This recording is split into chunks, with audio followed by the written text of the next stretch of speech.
Ngapunten sekedap malih niki untuk pemahaman orang awam niku kan biasanya kan wonten sing pemahamanipun niku aku gak sholat lah mau atip sebentar aku eling ning Gusti Allah ngoten kan. Kadang kan nggih wonten sing ngoten. Wong awam nggih sing sampun belajar ilmu hakikat niku kadang kula nate ngertos nggih sanjang-sanjang ngoten niku sing penting aku eling Gusti Allah. Ora sholat lah kan seolah-olah dia meninggalkan syariat untuk menuju hakikat. Berarti kados ngoten niku kelentung nggih. Kok dhisik jawab aku beda.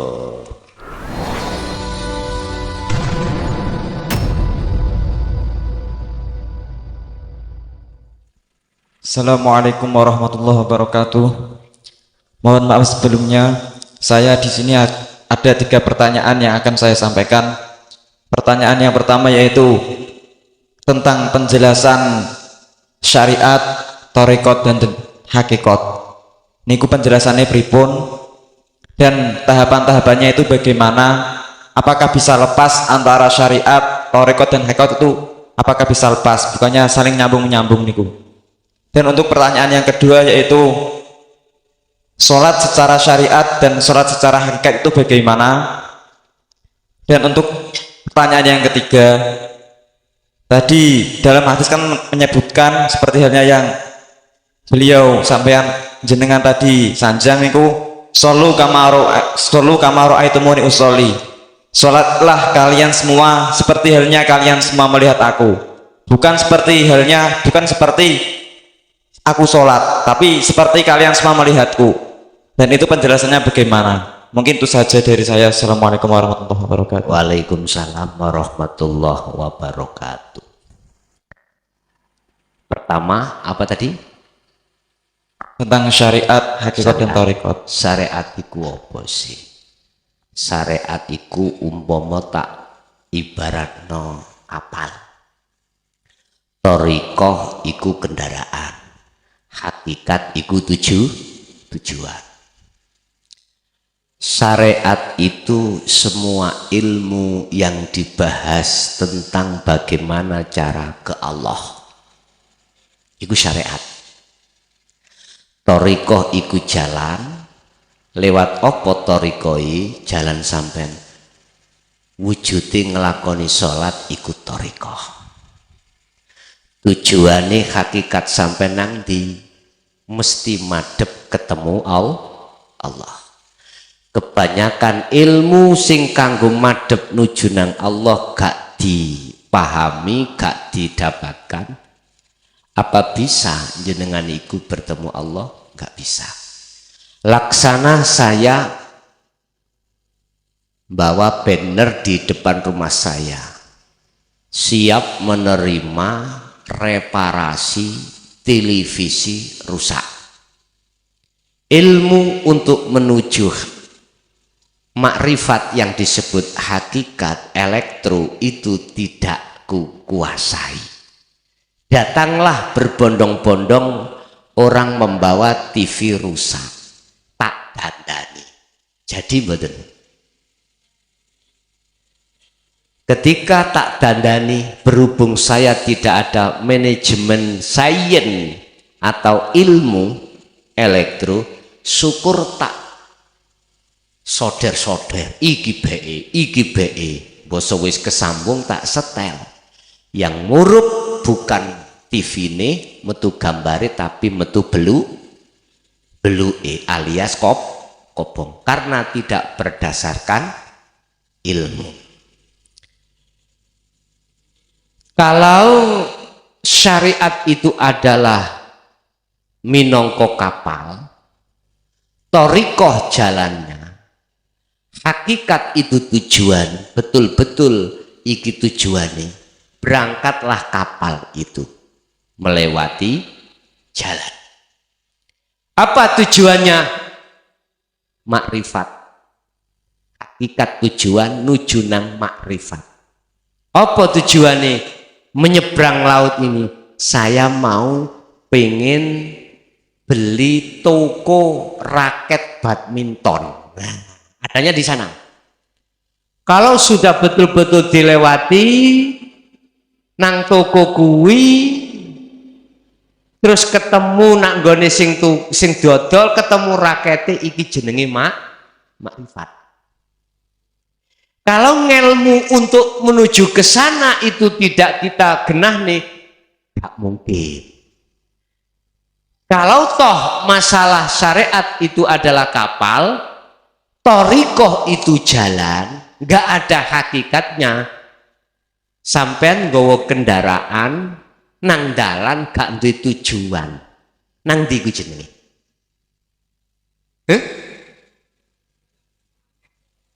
Bingung no mboten? Iku jenenge wong blakrak. Kudu punya tujuan.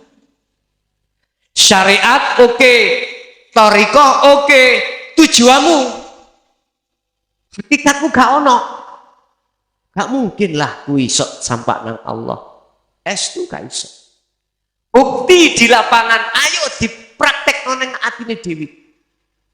Mengapa kita sholat selalu aja hati menghadap selain Allah? Mestinya kita harus curiga itu. Harus curiga. Jangan diam diri. Tanda-tanda panjenengan kali kula sudah ketemu Allah, dalam diri Anda sudah tidak terlintas selain Allah.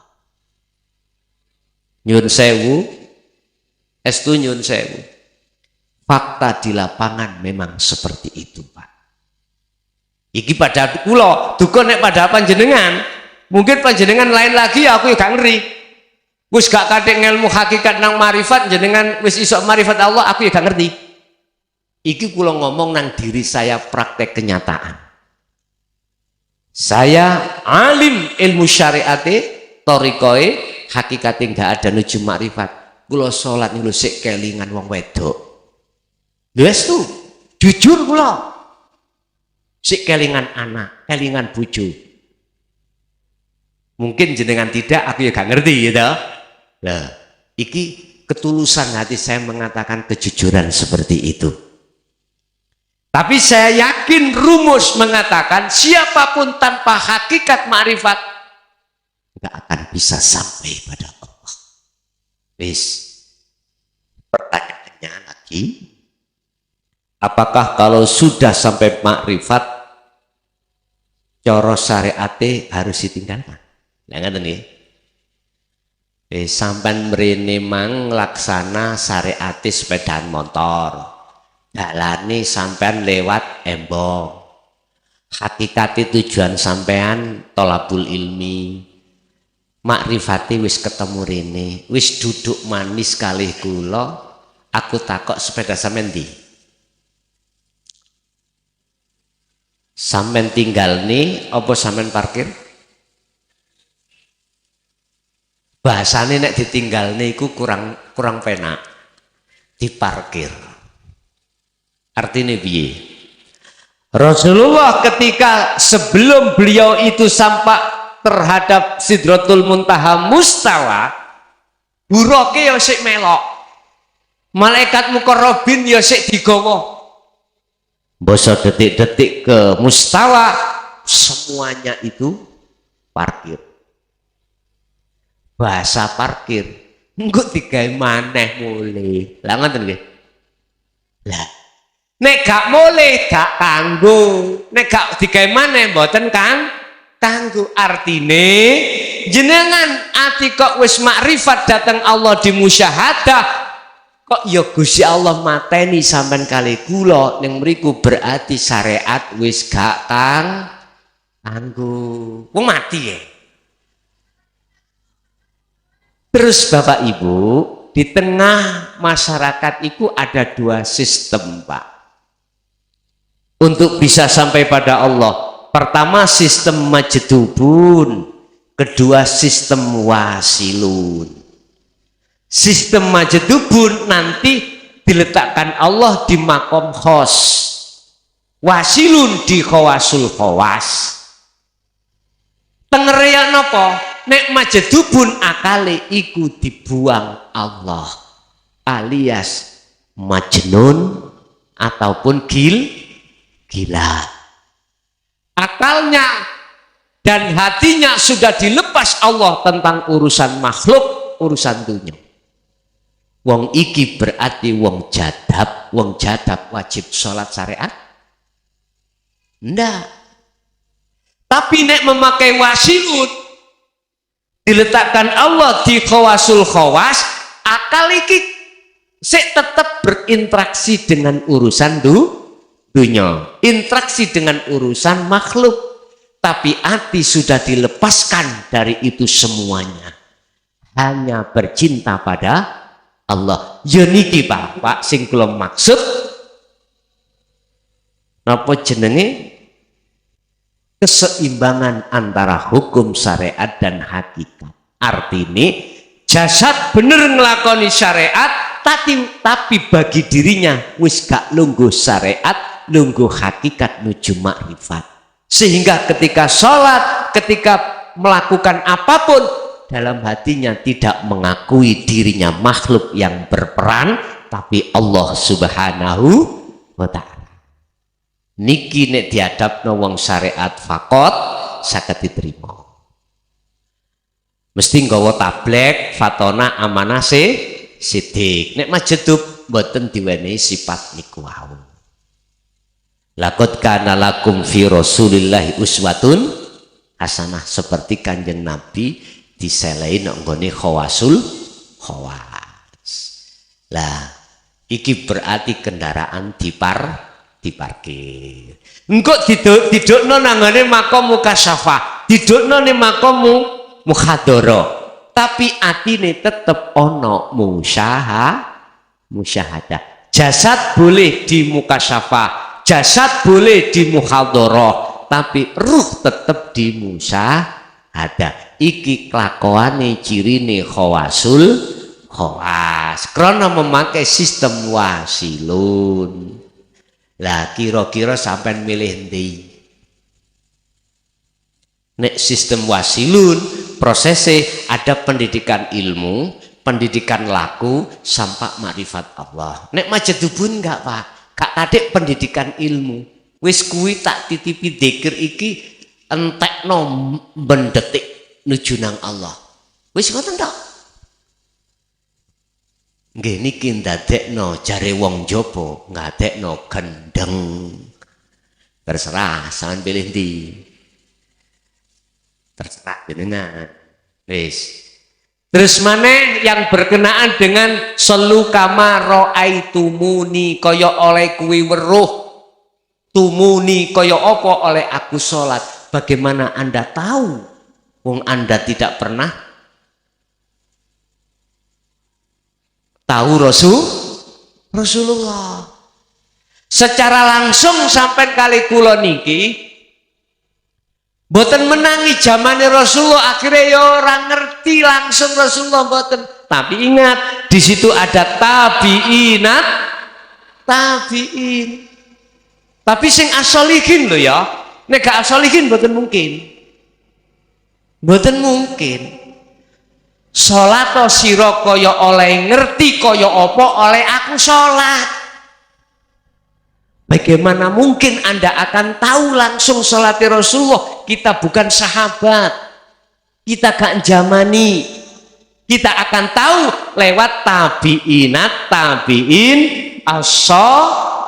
as-solihin. Tengerem situ Pak. Tabi'in iku mesti tidak aweh secara syariat tok, tapi juga secara hakikat. Yang perlu kami garis bawahi nyun sewu, miturut kunci yang pernah ku alami atas kejujuran hati kula tatkala aku belum mengenal hukum hakikat akhlak ilahiyah nuju marifat, kula salat sik ketok wong wedok. Duka nek jenengan aku gak ngerti.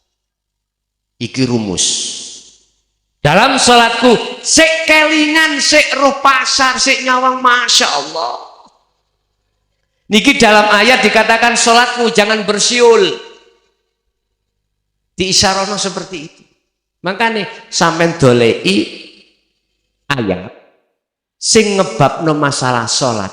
Opo di situ kok memakai kalimat koma, mboten fa'alah. Kita harus teliti di situ. Koma asluhu qawama. Walaupun wazannya mengikuti wazan fa'ala, tetap koma itu dimaknani menjaga. Nek fa'ala hanya melakukan. Yang dilakukan oleh jasad. Sementara roh tidak bisa kalau kita sholat itu memakai kalimat fa'ala.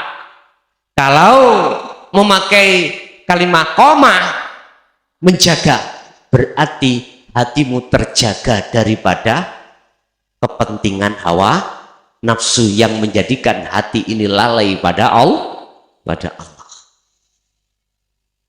Waqumu lillahi qanitin hafitu ala sholawah was sholatil wusta waqumu. Tidak lepas dari koma. Lah mboten enten memakai fa'alah sampean pados silah. Setiap sampean ketemu ayat sing ngebabno salat mesti memakai koma. Nek fa'ala itu hanya melakukan secara fisik, nek koma sampai hati pada Allah.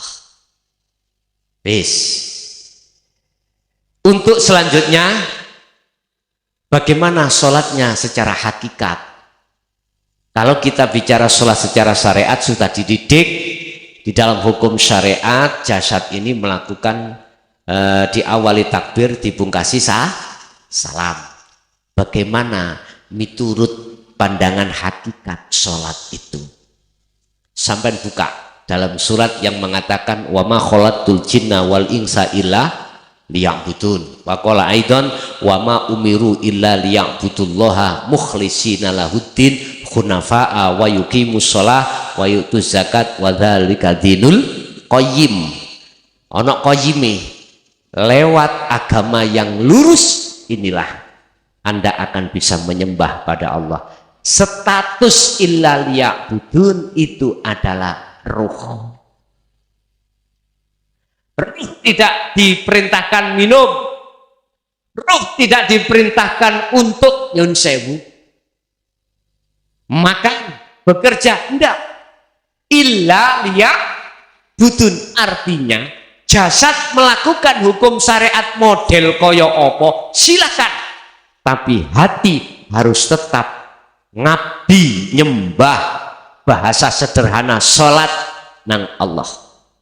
Bagaimana sholatnya ruh pada Allah secara hakikat? Yo bertemunya ruh pada Allah iku sholat. Lah hal ini terjadi tidak hanya di dalam aktivitas sholat secara syariat saja, tetapi di dalam aktivitas jasad apapun ruh itu wajib untuk bertemu Allah. Makanya bahasa syariat mengisyarahno nek kuwi nyambut gawe niatono ibadah. Lah ngono ta? Maksudnya ibadah ya tidak keluar dari abdun ngawula nyembah ngabukti. Lho ngoten lho. Dadi sing ngabukti ambek sing di ngabuktikan itu harus genah. Cara kula santri ngawula nang Mbah Yai. Enggak ada tendensi apapun, enggak ada. Ben dibayari mboten wong kula ngawula. Diperintahkan Mbah Yai nang sawah. Di situ enggak ada tendensi dibayari, enggak ada. Biar aku mendapatkan putri ini rek ning rek, enggak. Semata-mata yang disebut ngabdi niku nggak ada tendensi apa. Mestinya Pak, kita sholat, kita puasa, kita zakat, kita haji, itu intinya kita itu adalah ngabdi nang Allah. Ngoten nggih? Nek ngabdi tidak boleh ada tendensi. Nyun sewu ya. Kadang-kadang kita itu ada tendensi tak kaji rek ben wong liya roh nyawang aku iki apa. Wis aku tak sholat rek ben diwahni wong aku wong becik. Wis aku tak tata dhahir apik rek ben wong liya ngarani aku wong golongane wong apik. Duh, tendensi karena manusia. Aku tak ngaji, tak rono-rono ben penak. Jamaahku cek tambah akeh. Iku tendensi. Karena kita duduk di takhalluf. Karena kita duduk posisi hati itu di dalam pengakuan. Karena kegiring oleh nafsu di dalam diri kita memang. Nah, wis terlepas tendensi dari manusia, tendensi nang Allah. Aku sholat ben oleh pahala, aku poso, aku haji dan lain sebagainya. Wis aku jamaah ben oleh 27 derajat. Itu tendensi. Padahal sering kita diingatkan Allah ditutup niat lillahi ta'ala. Dikatakan karena Allah. Yojok sampai awak dewe ngaku-ngaku awak dewe yang bisa loh ya. Namanya karena Allah, kalau tidak dikendalikan Allah, iku ora bisa. Ingat, Sayyidina Athaillah juga dawuh tentang masalah ibadah. Al-a'mal suwarun qaimatun wa arwahuha bisirri wujudil ikhlas. Amalia apapun itu laksana patung.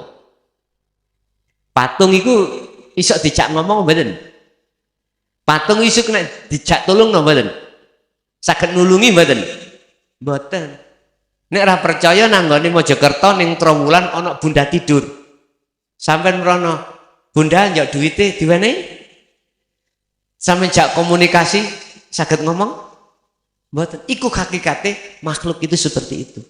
Makanya sifat wajib Allah iku kalam, sama, basor. Lah sifat mokhali iku dadi sifate wajib manusia. Nek Allah iku mau sifate kalam, lawane kalam apa? Bisu. Lah ngoten nggih? Bisu iku dadi sifate makhluk, termasuk jenengan kali kula. Tapi kok iso muncul ngomong? Lah itulah biang kerok akhirnya kita merasa bisa berbicara, kita bisa berkehendak, kita bisa macam-macam. Lah dari situlah letak ujian Allah ada di situ. Bapak Ibu hadirin jamaah rahimakumullah. Jadi ahli makrifat nang Allah, salate jiwa, salate ruh, itu tidak hanya ketika saat jasad iki melakukan sholat, enggak secara syar'i. Juga dia aktivitas apapun, rohnya selalu khadir, rohnya selalu munajat terhadap Allah. Inilah perbedaannya ahli syuhud dengan ahli hijab. Betul begini. Ahli syuhud adalah ahli hati, iki mang taline ati selalu sambung nang Allah lewat zikir. Lah ahli hijab golongan kita yang hati tidak sadar akan semuanya Allah Subhanahu wa ta'ala, karena talinya hati kita terputus oleh nafsu lewat kesenangan dunia. Nek salate syariat nggih sampean wis paham, aku gak usah ngajari. Nek salate hakikat niku wau ruh madhepe ruh datang Allah, ikulah salat secara hakikat. Terus ana sing keri pitakone mang?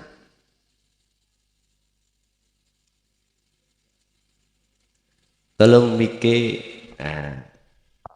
Dan niku untuk menuju hakikatnya kan kedai tetap nggih, kedah nglampahi syariat ngoten to nggih. Ngeten.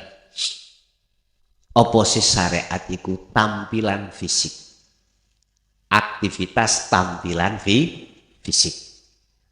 Semua tampilan aktivitas fisik iku kan ono ngelmune to. Contoh mangan, nek gak ngerti ngelmune gak iso. Contoh sholat, nek gak ngerti ngelmune sholat apa iso? Nah, ngilmu iku iso diajari, dipelajari. Lah orang-orang nyun sewu, kalau sudah mengerti hukum hakikat, bukan yang dimaksud syariat itu syariate wong syariat saja. Paham nggih? Seluruh aktivitas apapun di dalam lahiriah iku disebut syariat. Lah ngelmune iku kudu dipelajari. Lah ketika sudah dipelajari dan paham terus dilakukan, begitulah Anda itu akan ngempakno hukum hakikat. Mangan iku syariat atau badan? Syariat. Ngombe syariat badan? Syariat. Kelon ambek bojo syariat badan? Syariat. Lah niki ya kudu dingelmoni. Nek gak sampean ngelmoni ya gak iso. Lah ketika sampean laku syariat koyok ngene iki dohir, kau pasti akan sikut-sikutan nek gak padha syariat sampean dewi-dewi. Si A si B syariate beda. Contoh subuh syariate sampean nganggo kunut. Situe gak nganggo kunut. Gelut mboten? Tukang. Jelas. Padahal kedua-duanya mungkin punya hujah sendiri-sendiri. Punya dalil masing-masing. Terus kira-kira sing menghendaki dia pakai kunut ambek gak pakai kunut mosok ana pangeran dia. Wonten-wonten sakliane Allah. Sing genahno pakai kunut ambek gak pakai kunut sejatine iku Allah napa duduk? Ya jelas Allah. Hal itu akan kita sadari manakala di dalam hati ini sudah punya komponen hukum hakikat menuju makrifat datang Allah. Rasulullah ngkei pelajaran. Innama bu'ithu liutammimma makarimal. Aku tidak akan diutus ke bumi kecuali menyempurnakan akhlak. Akhlak istimaiyah dan akhlak ilahiyah. Akhlak istimaiyah ada kaitannya dengan hablum minan nas, berarti jasad iki ditotoning hukum syariat. Akhlak ilahiyah undang-undang ning ati hukum hakikat nang Allah disebut hablum minallah. Iki sudut pandang hakikat mengatakan tentang masalah hablum minan nas dengan hablum minallah. Kita Bapak Ibu mengikuti madhab Syafi'i. Terus ada seseorang mengikuti madhab yang lain, apalagi tidak jumhur. Jelas kita mengatakan kai salah. Nggih badan. Pasti. Kita yang bertahlil pasti mengatakan yang tidak bertahlil salah. Begitu juga sebaliknya, beliau mereka juga mengatakan kita salah. Hal itu tidak akan terjadi saling menyalahkan manakala hati ini sudah silem ning segara tauhid. Karena di situ akan diajarkan semuanya karena Allah. Iki gak iso ditampa ning hukum syariat fakot mboten saged. Anda akan paham, Anda akan bisa menerima tatkala sudah terlibat hati ini ketika uzlah baru saged ditampa. Yes. Jadi nyuwun sewu, pertanyaannya apakah tidak melewati syariat sih? Ya pastilah Pak. Cuman syariatnya si A dengan si B kadang-kadang nggak sama. Lah ketidaksamaan itu gak usah saling menyalahkan. Kita tidak akan pernah menyalahkan terhadap orang lain, sibuk dengan urusan hati kita masing-masing manakala sudah terjebur di segara tauhid. Itu kuncinya. Jadi selama jiwa ini belum tenggelam di bahru tauhid, selama itu kita masih fanatik dengan apa ajaran kita. Kalau sudah fanatik dengan ajaran kita endingnya akan menyalahkan ajaran orang lain yang tidak sama dengan kita. Begitu Pak. Pertanyaan aku sampai kapan? Sampai kapan hal ini terjadi? Saya tidak mengatakan opo umat selain Islam. Dalam Islam dewi. Kapan antara Syiah dengan Sunni tengkar terus sampai delok teng Timur Tengah? Tidak hanya argumentasi, tidak hanya gede-gedean hujah, sekarang sampai bunuh-membunuh. Sampai kapan? Kita dalam tubuh Islam sendiri gak rukun sama. Mari kita sudahi. Boleh kita lain bendera, boleh kita lain nyun sewu. Ajaran atau aliran boleh berbeda, tapi satu. Illallah. Hal itu akan tercipta manakala hati ini sudah fatalaqo adamu mirrobi kalimat iki sudah menerima dawe Allah lewat dinul haq, baru kita akan sadar. Nyun sewu loh Pak, kalau saya bicara nafsu, iblis iku gak nggodha nanggone lokalisasi tok, maksiat atau enggak. Iblis nafsu itu juga masuk pada waktu ketika kita sholat. Berarti nafsu iblis itu ya sobo masjid. Gak hanya sobo lokalisasi saja. Buktinya ketika kita sholat kita dialihkan wa ma ubari'u nafsi innan nafsa la amaratum bisu. Lihat apa tujuan nafsu itu, mengalihkan ruh ini supaya tidak menyembah pada Allah, supaya menyembah terhadap selain Allah yang dalam Al-Quran disebut at-tauhid. Di situ Pak. Nah, materi hal ini bisa kita ketemukan ketika hati ini sudah tenggelam di bahrut tauhid, di bahrut nangone bahrut syariah tidak ketemu Pak. Tidak ketemu. Sebab memang kelasnya dewi-dewi, TK, SD, SMP, SMA, pelajarannya juga masing-masing. Lah, itu sudah menjadi kebiasaan dan juga menjadi proses saya dulu, tidak langsung saya bisa menerima, pasti akan saya bantah karena memang waktu yang menentukan. Suatu saat hal itu akan bisa kita terima. Makanya kula mboten heran tatkala ajaran ini ku sampaikan di tengah umum yang menerima hanya minoritas. Innal ladzina kafaru sawaun alaihim a'anzartahum am lam tundirhum la yu'minun. Rasulullah pun pada saat itu juga gitu. Kebanyakan mereka tidak percaya ketika saat Rasulullah sudah masuk ke ranah temriku. Sampai Sayyidina Ali niku punya 2 karung ilmu. 1 karung dikasihkan umat. 1 karung tatkala dibuka Sayyidina Ali nyun sewu iku babul ulum. Diweni titel Rasulullah Sayyidina Ali ku babul ulum, lawangi piro-piro ngelmu. Sak karung iku nek dibuka maka siap-siaplah Sayyidina Ali dipenggal gulunya, lehernya. Subhanallah.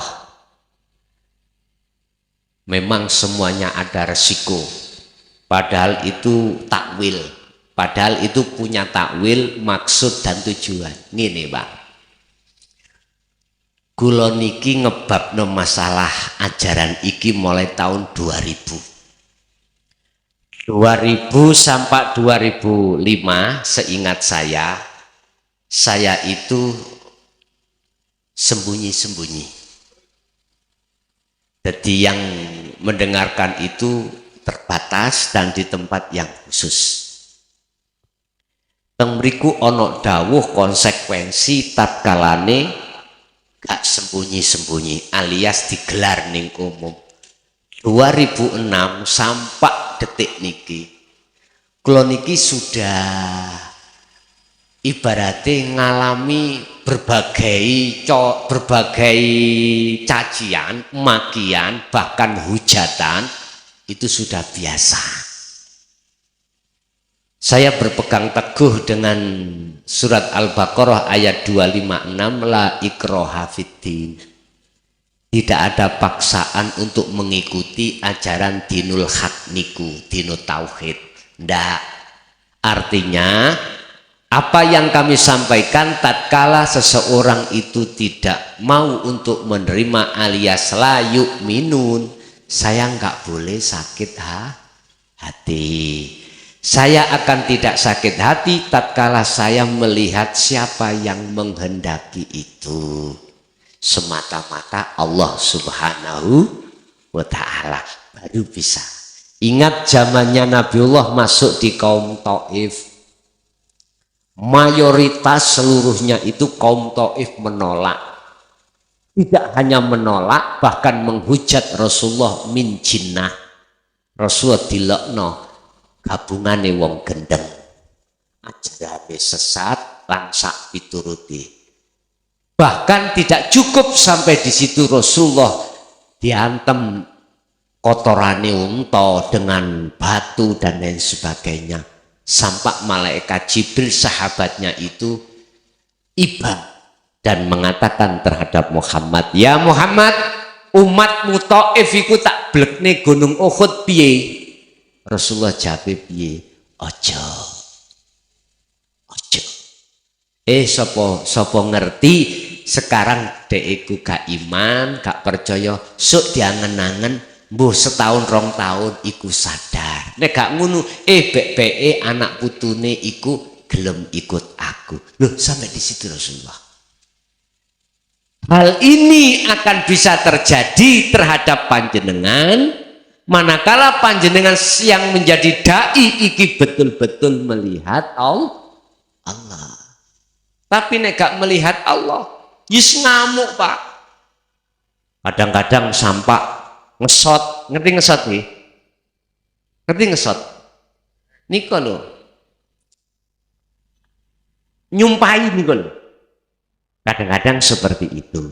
Gak nganut aku, ciloko mulai kadang-kadang. Kadang seperti itu. Tapi Rasulullah tidak. Sing seneng monggo, ibarat daharan monggo tak siapke, sing kerson dahar monggo, sing ora yo monggo. Ngaten. Dadi kula pun anu Pak, istilahnya pun sekonjangan. Di tengah forum, bahkan setelah itu ada muncul surat, ada muncul komplain dan lain sebagainya. Nggih, ngoten niku nggih kula tanggepi dingin mawon. Nggih, kula mek mau gang prinsip mek situ semuanya karena Allah. Jadi tetap Kang harus melewati syariat. Cuman syariat si A si B iku masih gak podo ya gak oleh ilo-iloan. Hal itu akan terjadi gak ilo-iloan kalau hati ini sudah tenggelam di bahrut tauhid. Wong mangan ya syariat kok, wong ngombe ya syariat. Makanya tadi saya katakan arif itu ya, arif. Orang yang sudah sampai pada tingkatan makrifat itu tidak memandang aktivitas dohir. Itu dari dirinya atau dari makhluk yang lain. Bal yusyahiduna annal fa'ilah wallah ta'ala. Dia hanya melihat semuanya yang berperan adalah Allah. Teng mriku. Makanya gak fanatik dengan kealiman si Arif, enggak. Karena dirinya sudah lebur. Dirinya dipenuhi dengan cahaya makrifat, akhirnya tidak ada kesempatan wujud selain Allah, itu sudah tidak ada kesempatan dalam hatinya sudah. Yang tampil, yang nyata, la ilaha illallah al-malikul hakul mubin. Nggih. Wonten melih? Sik cek ditutup nih bisa. Niki ngapunten sekedap malih niki untuk pemahaman orang awam niku kan biasanya kan wonten sing pemahamanipun niku aku gak sholat lah mau sebentar aku eling ning Gusti Allah ngoten kan. Kadang kan nggih wonten sing ngoten. Wong awam nggih sing sampun belajar ilmu hakikat niku kadang kula nate ngertos nggih sanjang-sanjang ngoten niku sing penting aku eling Gusti Allah. Ora sholat lah kan seolah-olah dia meninggalkan syariat untuk menuju hakikat. Berarti kados ngoten niku kelentu nggih. Engko dhisik. Jawab aku beda. Ini innani anallah la ilaha illa ana fa'budni aqimis sholah lidzikri. Jumenengno salat iku kanggo eling menyang aku. Nek cara kula dijoki pendapat, saya tidak akan pernah menyalahkan terhadap kondisi apapun pada si A sampai Z. Tidak. Saya tidak akan pernah menyalahkan manakala saya hanya melihat sifat kudrat dan iradahnya Allah. Jelas? Sebab ini tadi di depan saya katakan, orang menuju pada Allah itu ada dua sistem. Ada sistem wasilun, ada sistem majdubun. Nyun sewu. Sing wasilun endingnya diletakkan khawasul khawas, biasanya sing majdubun di khos. Tetapi untuk memilih khos dan khawasul khawas itu hak prerogatif Allah. Apabila dia meninggalkan sholat secara syariat, gitu, didasari dengan nafsu, hatinya tidak karena Allah, secara teori keilmuan salah. Iki dikunci. Saya ulangi. Manakala dia olehnya meninggalkan sholat secara syar'i, didasari karena nafsunya, ya, tidak karena Allah, maka secara keilmuan teori iki salah. Tapi ojo dimaksud aku nyalahno, ndak. Satu, dua, sampean kunci. Manakala dia olehnya tidak menjalankan sholat secara syariat dalam kurung ditinggalkan, dia hanya lidzikri, hatinya ingat pada Allah tanpa didasari oleh nafsu. Jikalau karena Allah secara ilmiah, keilmuan iki gak apa-apa. Engko dhisik. Ojo ngomong gak apa-apa terus wah enak lah ngono gak atik sok. Enggak dhisik. Kalau dia karena Allah, jelas akalnya itu sudah ditarik Allah. Paham nggih?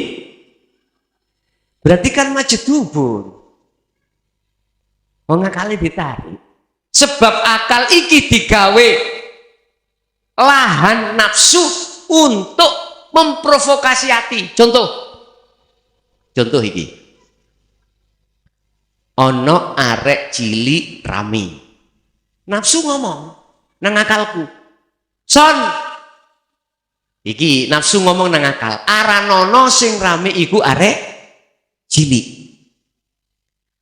Akhirnya mudun lewat nupus tanapus amfas nang ati murui nang roh imano sing rame iku arek cilik. Nek ati kula roh iki kena provokasi akal, mesti aku beriman sing rame arek cilik. Nggih mboten? Nek tak terus nang ini mangkel mboten, Pak? Bisa nggo gepuk. Omane waktu sholat Allahu Akbar ning mburi rawame. Waktu khutbah ning mburi rawame. Mangkel mboten? Iso-iso. Mulya kono. Nek niate Jumatan ojo rame lah ngono ah. Ngamuk-ngamuk nafsu amarah mentereng di dalam hati kita. Wis. Ngene iki ya apa? Iki jenenge cara atiku kena provokasine akal kena urukane nafsu. Iku tiap saat dan waktu. Mestine akal iki gak oleh percaya ambek nafsu. Lah, umume akal iku mesti percaya. Karena akal delok fakta makhluki. Dengan rumus mosok Gusti Allah iku rame. Lah ngono ya. Mosok arek cilik iku Allah. Lah ngono to. Iki berarti durung paham. Ngene lho.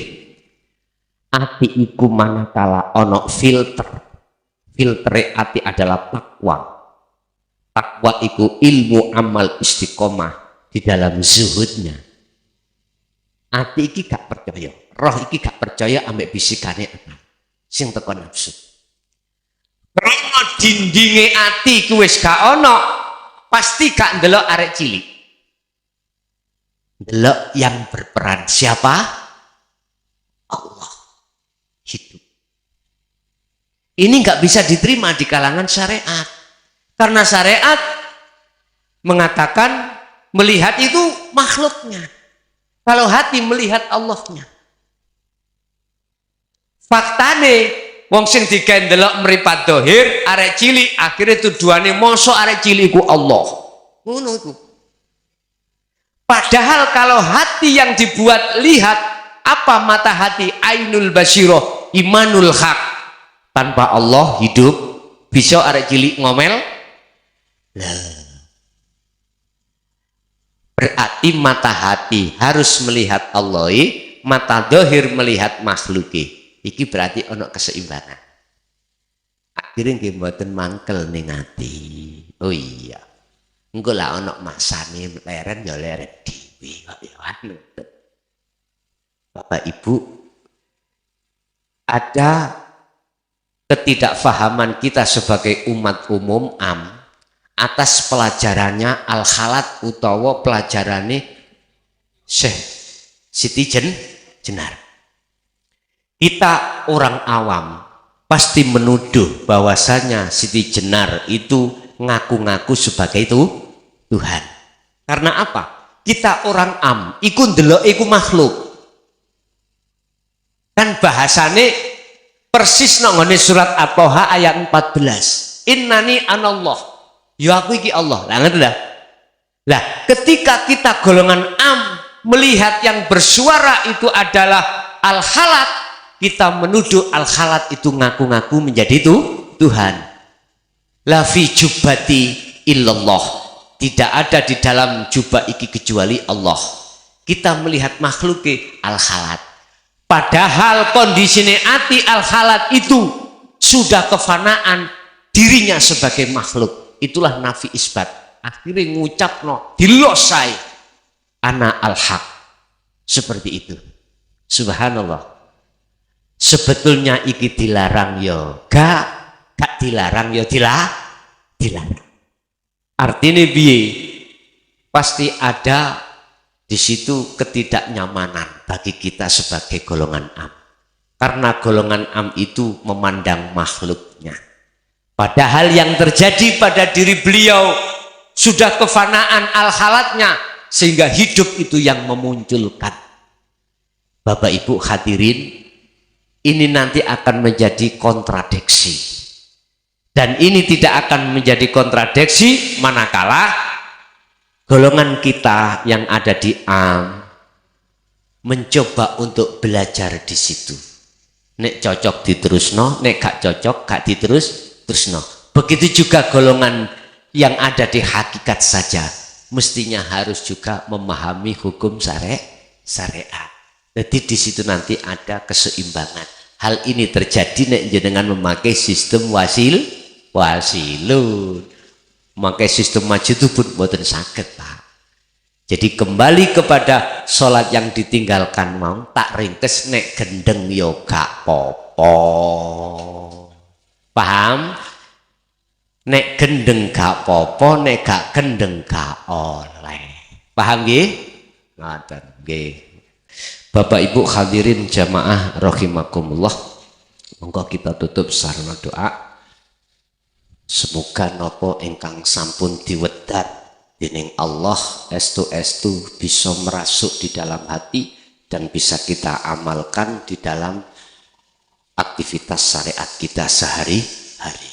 Dan ini pun dan juga mudah-mudahan sampak nitis ilmu iki datang anak putu kita ila yaumil qiyamah. Lahumul Fatihah.